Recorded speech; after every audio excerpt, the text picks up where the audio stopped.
Daily ಒಂದೇ ತರ ಹಾಲನ್ನ ತಿಂದು ತಿಂದು ಬೇಜಾರಾಗಿರುತ್ತಲ್ವಾ? ಈ ತರ ಒಂದು ಆಲೂ ಚೀಸ್ ಬಾಲ್ ಮಾಡಿ ಮಕ್ಕಳಿಗೂ ಕೊಡಿ, ನೀವು ತಿನ್ನಿ. ಇದು ಸ್ನಾಕ್ ತರ ತಿನ್ನೋದಕ್ಕೆ ತುಂಬಾ ಚೆನ್ನಾಗಿರುತ್ತೆ. ಇಲ್ಲಿ ನಾನು ಆಲೂಗೆಡ್ಡೆನ ಕುಕ್ಕರ್ಗೆ ಹಾಕಿ ಚೆನ್ನಾಗಿ ಬೇಯಿಸ್ಕೊಳ್ತಾ ಇದ್ದೀನಿ. ನಿಮಗೆ ಎಷ್ಟು ಬೇಕೋ ಆಲೂಗೆಡ್ಡೆ ಹಾಕೊಳ್ಳಿ. ಆಲೂಗೆಡ್ಡೆ ಚೆನ್ನಾಗಿ ಬೆಂದ ಮೇಲೆ ಅದರ ಸಿಪ್ಪೆಯನ್ನು ತೆಗೆದು ಮ್ಯಾಶ್ ಮಾಡ್ಕೊಳ್ಳಿ. ಈಗ ರುಚಿಗೆ ತಕ್ಕಷ್ಟು ಉಪ್ಪು, ಸ್ವಲ್ಪ ಅರಿಶಿಣದ ಪುಡಿ, ಸ್ವಲ್ಪ ಮೆಣಸಿನ ಪುಡಿಯನ್ನು ಸೇರಿಸಿ.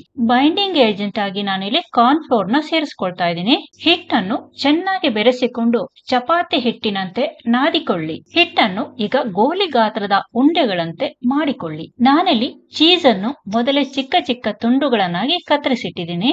ಈಗ ಬೆರಳಿನಿಂದ ಗೋಲಿ ಗಾತ್ರದ ಉಂಡೆಗಳಿಗೆ ಮಧ್ಯ ಹೋಲನ್ನು ಮಾಡಬೇಕು. ಚೀಸ್ ಅನ್ನು ಆ ರಂಧ್ರದಲ್ಲಿಟ್ಟು ಚೆನ್ನಾಗಿ ಕವರ್ ಮಾಡಿ ಗೋಲಿಗಳನ್ನು ಸರಿಯಾಗಿ ಮಾಡಿಕೊಳ್ಳಿ.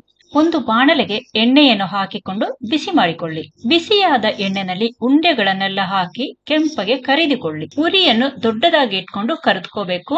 ಇಲ್ಲಿ ನಿಮಗೆ ಈಗ ಒಂದು ಉಂಡೆಯಿಂದ ಚೀಸ್ ಹೊರಗಡೆ ಬರ್ತಿರೋದು ಕಾಣ್ತಾ ಇದೆ. ಇವಾಗ ನೀವು ಎಲ್ಲವನ್ನು ತೆಗಿಬಹುದು. ಎಲ್ಲ ಉಂಡೆಗಳು ಸಮನಾಗಿ ಬೆಂದಿರುತ್ತೆ. ಚಿಕ್ಕ ಮಕ್ಕಳಿಗೆ ಇದನ್ನ ಟಿಫನ್ ಬಾಕ್ಸ್ ಗಾದ್ರೂ ಹಾಕೊಡ್ಬಹುದು, ಇಲ್ಲ ಟೀ ಟೈಮ್ ಸ್ನಾಕ್ ಆದ್ರೂ ತಿನ್ಬಹುದು. ನೀವು ಮನೆಯಲ್ಲಿ ಒಮ್ಮೆ ಮಾಡಿ ಹೇಗ್ ಬಂತು ಅಂತ ನನಗೆ ಕಮೆಂಟ್ ಮಾಡಿ. ಇಷ್ಟ ಆಯ್ತು ಅಂದ್ರೆ ಲೈಕ್ ಮಾಡಿ, ಹಾಗೆ ಬೇರೆಯವ್ರಿಗೂ ಶೇರ್ ಮಾಡಿ.